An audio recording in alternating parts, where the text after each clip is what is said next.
Երևանի ժամանակով զրուցաշարն է Ֆակտոր TV եթերում, բարև ձեզ։ Մենք հյուրընկալում ենք արվեստի գործիչների, մտավորականների։ Այս անգամ մեր հյուրն է բեմադրիչ դերասան Աշոտ Ադամյանը։ Բարև ձեզ, պարոն Ադամյան։ Շնորհակալ եմ, որ հյուրընկալեցիք մեզ եւ ուրախ ենք, որ եկել եք ԱՄՆ-ից։ Շատերը ասում են, որ դուք արտագաղթել եք։ Հետաքրքիր է, ինչպես դուք կձևակերպեք։ Ես կձևակերպեմ այսպես, ովքեր դա հայտարարել են, հարցերը իրենց։ Ինձ թվում է, երևի իրենք ավելի լավ գիտեն, ես ինչ եմ անում ընդհանրապես, բայց ձեզ ասեմ, որ ես չեմ արտագաղթել, բայց երբ պետք լինի, ես կլինեմ այնտեղ, ինձ երբ պետք լինի, երբ պետք լինի, կլինեմ այստեղ եւ կարծում եմ լավ եմ անում, այդպես ինձ հարմար է։ Պարոն Ադամյան, այնտեղ ֆիլմարտադրությամբ եք զբաղված, ինչով եք կոնկրետ։ Ֆիլմարտադրությամբ չէ, բայց իմ մասնագիտությամբ բնականաբար հեռուստածրագրեր, թատերական խմբեր, նաև մասնակցություն փառատոների եւ այլն, այսինքն ստեղծագործական աշխատանքով այո։ Խոսքը կինոփառատոների մասին է։ Ոչ միայն կինոփառատոների, այսինքն կա այնտեղ գործունեություն, այո, իհարկե նաև թատերական, բայց երկու փառատոնի մասնակցեցինք մեր հայկական ֆիլմերով եւ ուրախություն եւ ինձ եւ բոլորին կինոսիրողներին ասեմ, որ եւ երկու անգամ տարանք գլխավոր մրցանակները։ Պարոն Ադամյան, վստահ եմ, որ այնտեղից հետևում եք հայաստանյան քաղաքական իրադարձություններին, ամենաշատը ինչն է ձեզ մտահոգում վերջին շրջանում եղած ժամանակահատվածում, երբ այստեղ չէիք։ Ամենաշատը ինձ մտահոգում է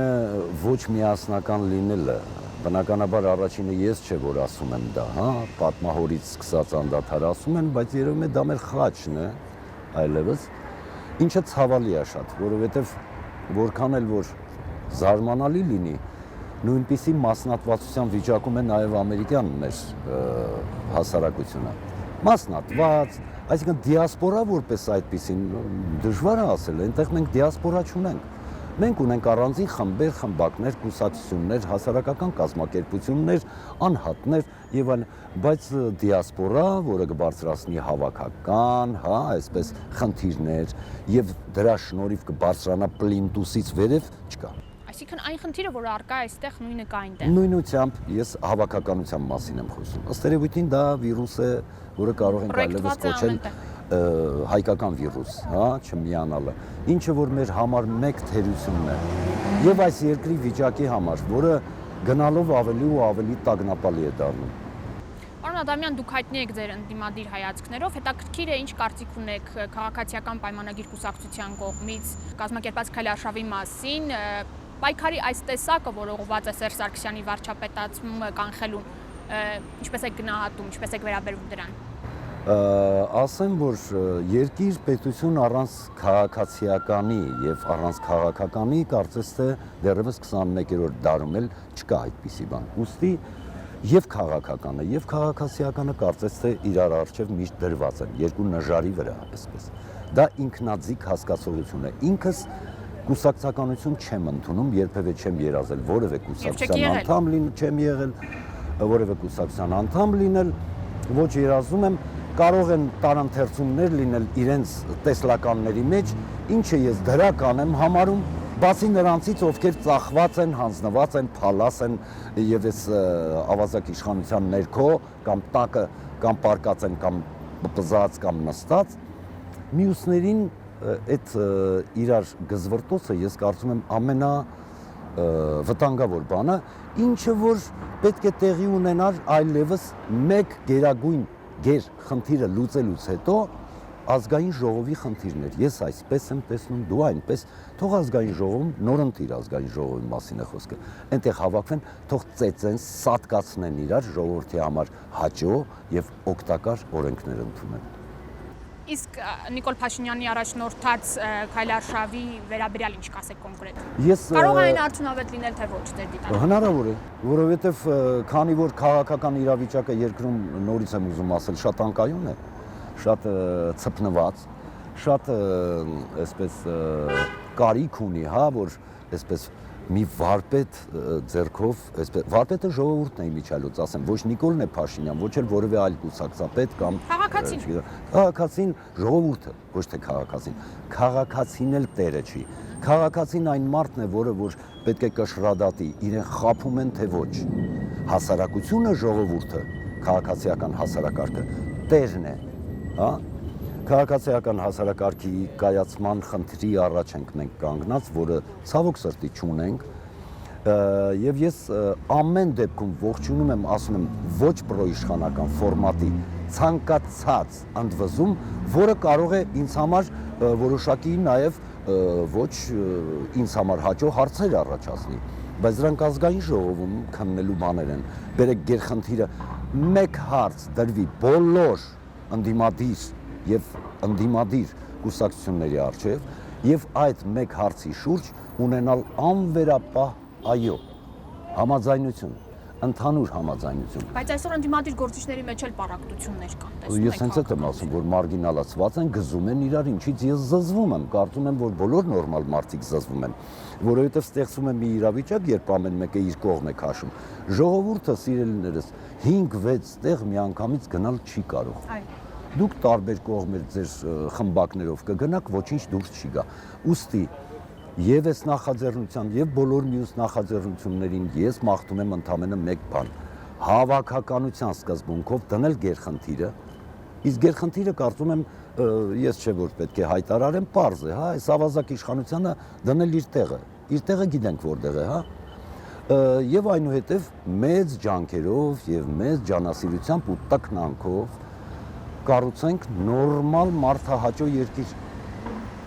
Պարոն Ադամյան, նախորդին օրինակ ընդդիմադիրները փորձեցին արգելափակել ՀՀԿ գրասենյակի շենքը, ոստիկանությունն էլ պատնեշ դրեց, այսպիսի քայլերը ինչպես է գնահատում։ Կողմ եք կտրուկ քայլերին, թե ավելի էվոլյուցիոն ճանապարհով փոփոխությունների։ Եթե մենք խոսում ենք նորից քաղաքացիական շարժումների մասին, քաղաքացիական շարժումը իրավունք ունի ցանկացած կառույցի առաջ բողոքել։ Ցանկացած Ինչ վերաբերում է ոստիկանությունը պետք է հսկի ժողովրդին, ոչ թե որևէ կառույցներին։ Եթե այնտեղ է ժողովուրդ, ապա կառույց չի, ընդամենը ժողովուրդ են։ Ուստի իրավունքները այդ շենքում փակված մարդկանց ավելին չէին, քան այն մարդկանց, ովքեր եկել էին բողոքելու այդ շենքի առջև։ Ոստիկանության գործողությունները բռի էին, ոչ խելացի եւ ապա կողմնորոշված։ Արդյունքը ինչից է գալիս դա, որովհետեւ հայտնի է, որ ոստիկանությունը այստեղ ծառայում է իշխանությանը, բայց ոչ ժողովրդին։ Պետության առաջ միշտ կանգնած են լինում հարցեր, որոնք լուծելու կարիք են զգում, հա, եւ հատկապես փոխհարաբերությունը ժողովրդի կողմից ընտրված իշխանության եւ ժողովրդի փոխհարաբերությունը։ Ինչը որ եթե չի լուծվում, դառնում է փակ պահածոյի նման մի բան, որի մեջ ընկած է բուտուլիզմ։ Իսկ բուտուլիզմից ինչ է լինում, կափարիչը թռնում է։ Եթե դու այնտեղ ախտահանում չես անում, կափարիչը կթռնի։ Մեր առջև միշտ կանգնած է կափարիչը թռնելու վտանգը։ Եվ այսօր մենք ճաշակում ենք հենց դա։ Թեև կա մի բան էլ, եթե ժողովուրդն իր մեջ այնքան ուժ գտնի, որ միասնական, այսպես բռնցքված գա եւ լցնի եւ հրապարակը եւ բան, այդ իշխանությունը չի դիմանա, այդ ավազակ իշխանությունը չի դիմանա։ Բայց նա չի կարող միավորվել, եթե իրեն 5-6 տեղ են տանում։ Եթե դրա հակառակն էլ կա, եթե կուսակցությունները քարը փեշներից սկսեն իրար գզվռտելու եւ ուտելու փոխարեն միասնական գոնե մեկ խնդրի առաջ միասնական հանդես գան, կմիասնականանա նաեւ ժողովուրդը։ Եվ այստեղ ինքնաձիգ վիճակ կստեղծվի եւ գերխնդիրը կստանալ լուծվելու ամենանպաստավոր իրավիճակը։ Ես կարծում եմ այսօր եւս մենք կանգնած ենք հենց նման խնդրի առջև։ Ամսի 13-ին, անկախ նրանից ով է արել կոչը, ինձ համար դա չի կարևորը։ Ինձ համար միասնականությունն է կարևորը եւ կարևոր է այն գերխնդիրը, որը դրվելու է ավազակների առաջ։ Պարոն Ադամյան, ուղղակի օրինակ լինելով ժողովրդի մի մասնիկը ինքս էլ տեսնում եմ, որ վստահության հավատի պակաս կա ինչ առումով։ Այդ գերխնդիրները հստակ չեն դրվում։ Այսինքն հստակ չի ասվում, որ մենք սա ենք ուզում, կամ մենք սա ինչպես ենք ուզում, ինչ ճանապարհով ենք սա ուզում։ Արդյոք պետք է հարցադրումները ավելի կոնկրետ եւ թիրախային չլինեն։ Կտրուկ, թե ոչ կտրուկ, դա իրավիճակն է ստեղծում, հա, այսպիսի մի արտահայտություն կա, ֆորս մաժորից ոչ մեկը պահպանված չի։ Ինչու է լինում։ Կոնկրետության մասին էլ քիչ առաջ մենք խոսում ենք 5-6 տեղ գնալը։ Այդ անհասկանալի վիճակը գալիս է հենց դրանից։ Ուստի նորից եմ ուզում կրկնել, որ սա դառնա ստեղը։ Մեկ հարցի շուրջ անվերապահ ոչ էսկոմ ոչ ենկոմ համաձայնություն բոլոր կուսակցությունների եւ այդ խնդիրը դնել ժողովրդի առջև ստանալ այոն եւ միասնական բռունցքված այդ խնդիրը լուծել։ Այնուհետև տարբերությունները հարցերի նորից կրկնեմ, նորընտիր ապագա ազգային ժողովում։ Նորից եմ ասում, թող ուտեն իրար, ծեծեն իրար, ժողովրդահաճո օրենքներ ծնեն։ Պարոն Ադամյան, քանի որ ժողովուրդը այնքան էլ կողմնորոշված չէ, այս հարցում մտավորական խավը ինչ կարող է անել եւ ինչ պետք է անել։ Իսկ մենք ունենք մտավորականություն։ Ինչքան որ ունենք։ Չունենք, ինչքան որ չունենք, այսպես էլ կլինի, որովհետև կարող է մտավորականներ առանձին որոշ տեղերում ունենք, բայց ություն, երբ որ ասում ենք, դա ինստիտուցիոնալ հասկացողություններն են։ Մենք ունենք ուսանողներ, չունենք ուսանողություն, ունենք բժիշկներ, չունենք բժշկություն, ունենք ակադեմիկոսներ, չունենք ակադեմիա, ունենք տարբեր ություններ, որոնք իրենցից մասնատված, բզկտված, խեղճացած, փալաս կառույցներ են ներկայացնում։ Ուստի սա անդրադառնում է բոլոր տիպի կառույցների վրա։ Այդ թվում նաև մտավորականություն։ Մտավորականություն իմ խորին էգոիստական եւ ինքնակենտրոն պատկերային տեսանկյունից ասում եմ, մենք չունենք։ Իսկ այդ անհատ մտավորականները ինչ կարող են անել։ Անհատ մտավորականը կարող է ինքն իրեն չդավաճանել եւ հայելու մեջ նայելիս ուրիշ մարդ չտեսնի եւ միշտ ազնիվ լինի խնդիրների առաջ, եւ նախ պարզենք թե ինչ ասել է մտավորական։ Մտավորական սովորաբար հին հռոմներում եւ դրանից առաջ էլ ասում էին մարդկանց, ովքեր իզորու են եղել եւ ուժ են ունեցել արտահայտել, փոխելը իր հերթին, գիտելիքը տալ եւ ճանապարհը տալ, վերլուծականի մեջ այնպես, որ այդ խնդիրը չի ծառայում որևէ կլանի, որևէ խմբակի, այլ եղել է ընդհանուրի առջև դրված գեր խնդիրների բացատրությունը, մեկնումը, պարզաբանումը։ Դա եղել է մտավորական։ Արիստոտել դրել եւ դաստիարակել է Ալեքսանդր, որը որ այլևս երբ անցնում էր Ռուբիկոնը, իսկ յուրաքանչյուր մարդ իր մեջ պետք է ունենա Ռուբիկոն։ Եթե Ռուբիկոնն անցար, հետդարձի ճանապարհ չկա։ Զորօրինակ կարող է մեկը լինի մի օր ընդդիմադիր, մի օր պրոիշխանական, նրա մոտ Ռուբիկոն չկա, ինքը ինչ ուզեք կանի, ինքը ինքն իր նկատմամբ էլ ազնիվ չի, ինքը հայելու մեջ տեսնում այն ինչ որ ինքն է ուզում տեսնի, ոչ թե ինքն իրեն։ Թուրքի հետ առնչություն ունեք, ասում եք, որ այնտեղ էլ է նույն բաժանումը, ինչ որ այստեղ միասնական վիճակ չկա, միասնական վիճակ։ Ինչ են այնտեղ մտածում, զուտ Կալիֆոռնիայի հայություն, ինչ է մտածում այստեղ տիրող իրադարձությունների։ Շատ վատ են մտածում, ընդհանուր օդում սավառնում է այն, որ մոտավորապես այն, ինչ սավառնում է այստեղ, որ այս տապալված իշխանությունից վերջապես պետք է ձերբազատվել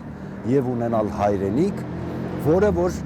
մեծ ջանքերի շնորհիվ պետք է տոտիկ առաջին դասարանից մինչև 10-րդ սովորի եւ մտնի վերջապես բուհ, բայց լինի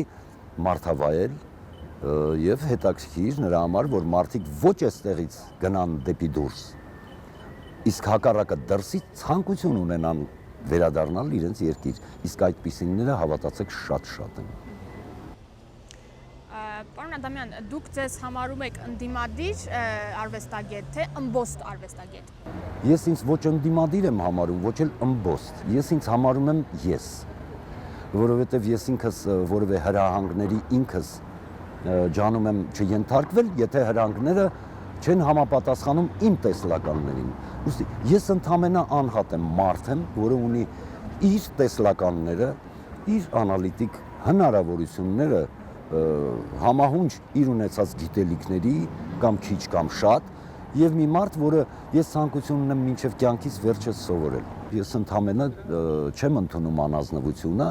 եւ շատ բարձր եմ գնահատում արժանապատվությունը։ Պարոն Ադամյան, եւ վերջին հարցը տեսլականից խոսեցիք, եթե այսպես ուղղակի երկու հայ խոսենք մեր առաջիկա 10 տարվա տեսլականի մասին։ Ինչ է պետք, որպեսզի այդ տեսլականը ավելի վառ լինի, ավելի պայծառ լինի, բացի այն, որ պետք է միավորվենք, էլ ինչ է պետք։ Իհարկե միասնականությունը, իհարկե խելքը, իհարկե գիտելիքը, ես նկատի ունեմ մանկամասուրից սկսած լավ գիտելիքը, ուսումնական համակարգը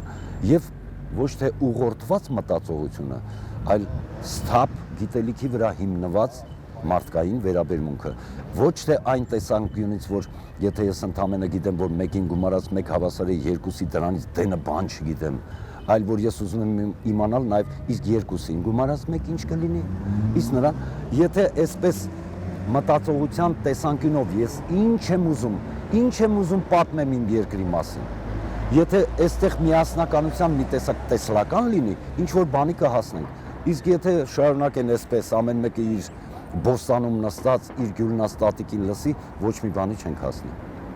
Շնորհակալ եմ, պարոն Ադամյան, որ ընդունեցիք մեր հրավերը։